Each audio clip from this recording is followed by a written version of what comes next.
No Grande Prêmio do Japão, a McLaren foi covarde e mostra uma das regras da equipe papaya, que é basicamente quem estiver na frente no campeonato de pilotos vai ter prioridade. E se isso significar que a equipe pode perder vitórias durante a temporada para manter essa ordem entre seus pilotos no Mundial de Pilotos, isso vai acontecer.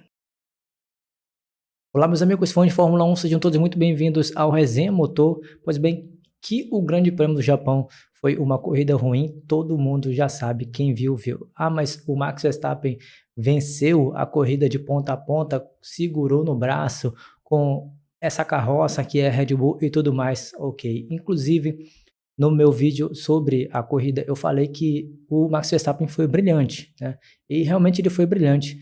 Venceu a corrida fazendo a pole position e, além disso, venceu na largada, porque o Lando Norris teve o tempo de reação melhor do que a Red Bull do Max Verstappen, mas mesmo assim o Max Verstappen segurou na primeira curva e liderou de ponta a ponta ali o Grande Prêmio do Japão. Mas ainda assim a corrida foi ruim, praticamente nada aconteceu no Grande Prêmio do Japão lá em Suzuka, mas eu tenho um ponto interessante aqui que é basicamente a McLaren foi covarde em não deixar, em não arriscar uma possível vitória lá no Grande Prêmio do Japão para manter o campeonato de pilotos a favor do Lando Norris. E eu digo tudo isso por quê? Porque no rádio o Oscar Piastri em algumas oportunidades passando uma vez na transmissão, ele deixava claro que estava mais rápido que o Lando Norris, dando a entender que se a equipe deixasse que os carros trocassem as posições, o Oscar Piastri poderia atacar o Max Verstappen e talvez tentar uma vitória lá no Grande Prêmio do Japão. Acho que também seria possível sim, mas eu tenho um ponto. Se o Oscar Piastri não conseguiu nem sequer passar o Lando Norris, que tinha o mesmo equipamento que ele, porque ele iria pensar que talvez ele conseguiria passar o Max Verstappen. É importante dizer que o Grande Prêmio do Japão em Suzuka é praticamente, e é considerada por muita gente, Mônaco sem os muros próximos, e os últimos GPs basicamente mostram isso. Se não chove na corrida do Japão, a tendência que os anos mostram aí que as corridas lá são de pouquíssimas ultrapassagens. Juntando tudo isso ao fator da Pirelli ter ido com uma gama de pneus extremamente conservadora, né? Levou os pneus mais duros da sua gama para essa corrida, junto com um asfalto novo recapeado lá em Suzuka, que basicamente não consumiu nada dos pneus. Os pilotos, em nenhum momento, eu acho que eu não vi nenhum piloto reclamando que os pneus já eram, meus pneus are done, como eles mandam nos rádios. Basicamente, na transmissão, o narrador lá falou que o Lando Norris falou que os pneus dele estavam ruins, mas na legenda o narrador leu errado. Na legenda o Norris falou que os pneus deles estavam bons. Então, basicamente, com a gama super conservadora da Pirelli, junto com esse pacote aí dos carros grandes, a pista que é difícil ultrapassagem, tudo isso contribuiu para essa corrida aí que praticamente foi uma missa inclusive no domingo, na madrugada de domingo. Se você aí deixou para assistir essa corrida de manhã, meu amigo, parabéns para você, você foi muito mais esperto do que eu, que assisti a corrida de madrugada, até porque eu queria gravar um vídeo logo após a corrida, mas essa corrida, além de ser ruim, não valeu nem um pouco a pena assistir essa corrida. Me destruiu no domingo, inclusive hoje, segunda-feira, eu ainda estou me recuperando de praticamente dormir o domingo inteiro. Mas voltando a falar sobre a covardia da McLaren, pois bem, a McLaren do Lando Norris tinha a possibilidade de fazer o overtake no Max Verstappen, parando primeiro do que o Max Verstappen, muito próximo da janela de pneus, da troca de pneus. Lógico que o Max Verstappen ele poderia cobrir esse overtake logo na volta seguinte, mas aí tinha o Oscar Piastri para defender o Lando Norris.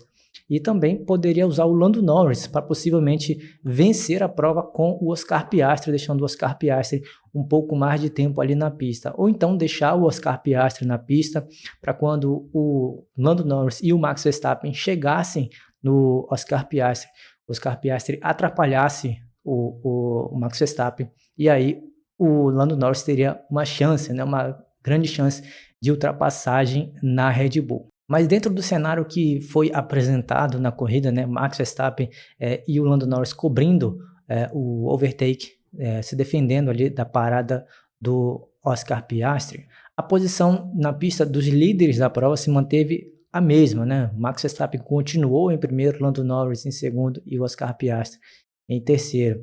Até que o Oscar Piastri falou no rádio que poderia ultrapassar o Max Verstappen caso a equipe trocasse os pilotos. Mas aí o ponto é, né? A regra papaya não permitiu isso. E é aí que eu digo que a McLaren foi covarde. Por quê? Porque se a McLaren troca os seus pilotos, vamos aceitar que o Oscar Piastri teria mais possibilidade de atacar o Max Verstappen do que o Lando Norris. Mas um detalhe, em nenhum momento o Lando Norris atacou de fato o Max Verstappen. O Max Verstappen nem sequer precisou mudar a linha de direção, ou seja, o seu traçado de pilotagem para defender a primeira posição. Basicamente, o ritmo dos 3 carros ali da prova era o mesmo. Mas se a McLaren trocasse a posição ali entre os seus pilotos, o Lando Norris cairia para terceiro e o Oscar Piastri subiria para segundo, tendo a possibilidade de atacar o Max Verstappen. Se o Oscar Piastri consegue ultrapassar ali o Max Verstappen, basicamente não precisaria mais ceder a posição ao Norris, já que o Norris teve a corrida inteira para ultrapassar o Max Verstappen. Não seria após uma ultrapassagem do Oscar Piastri no Max Verstappen que o Lando Norris iria conseguir. Ou seja, o Oscar Piastri poderia ter vencido essa corrida com o Max Verstappen em segundo e o Lando Norris em terceiro. E aí, meus amigos, é que tem a resposta para tudo isso. O Lando Norris iria perder a posição de líder do campeonato no Mundial de Pilotos. E foi por isso que a McLaren foi covarde. Ela perdeu a possibilidade de vencer a prova de fato com um de seus carros, em prol de manter o Lando Norris como líder do campeonato de pilotos. E para quem está achando que a McLaren favorece o Oscar Piastri, que eu vejo muito esses comentários por aí, tá? Principalmente por parte da mídia aberta, né? Televisiva. Muitos comentaristas falam, mas a McLaren prefere o Oscar Piastri e tal.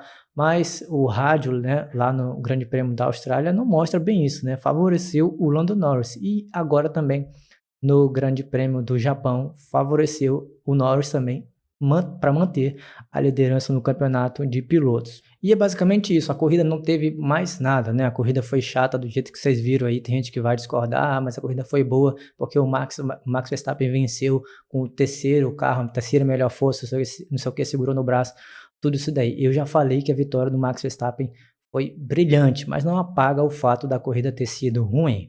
Para nossa salvação, tem corrida nesse final de semana, o Grande Prêmio do Bahrein, que inclusive foi o local lá de pré-temporada, então muito possivelmente a gente vai ver uma corrida talvez mais disputada, onde as equipes têm muitos dados coletados, principalmente das primeiras equipes, e a Ferrari, né, mais uma vez aí tendo a possibilidade de reverter essa situação, né, e sair de fato da 4ª posição no campeonato de construtores. A Ferrari na 4ª posição no campeonato de construtores não combina, né? Ainda mais com um dos maiores pilotos, se não o maior, né, da história da Fórmula 1. E aí vão falar, não sei o que, o cara é torcedor do Hamilton. Não sou torcedor do Hamilton, apenas estou constatando que sim, o Lewis Hamilton é um dos maiores da história, se não o maior. E aí, no ano que esse cara, né, um dos maiores da história da Fórmula 1, chega na maior equipe da história da Fórmula 1, não tem jeito, tá? A Ferrari é a maior de todos os tempos. E aí, quando esse cara chega na equipe italiana, que é a maior de todos os tempos, simplesmente eles terminam em 4º lugar no campeonato de construtores. Realmente seria uma grande vergonha para a equipe italiana. Mas me diz aí nos comentários o que você achou dessa corrida no Grande Prêmio de Japão lá. Será que teve algum ponto que você achou interessante? Tenho certeza que tem pessoas que acharam interessantes. No meu caso, eu achei interessante e muito bom ali também. Eu não senti sono na corrida, muito pelo contrário. A corrida foi chata, mas eu não senti sono. Eu gostei dessa tensão que teve entre os 3 primeiros carros. Max Verstappen em primeiro, Lando Norris em segundo. Eu ficava ali, será que esse cara vai conseguir ultrapassar o Max Verstappen? Será que o Oscar Piastri tá vindo rápido? Será que o Lando Norris vai acabar perdendo a segunda posição para o Oscar Piastri. Enfim, eu gostei dessa tensão. Me diz aí nos comentários um ponto positivo e o que você achou dessa corrida lá no Japão. E aproveita também para falar quais são as suas expectativas para essa corrida lá no Grande Prêmio do Bahrein. Tenho muita expectativa para essa corrida.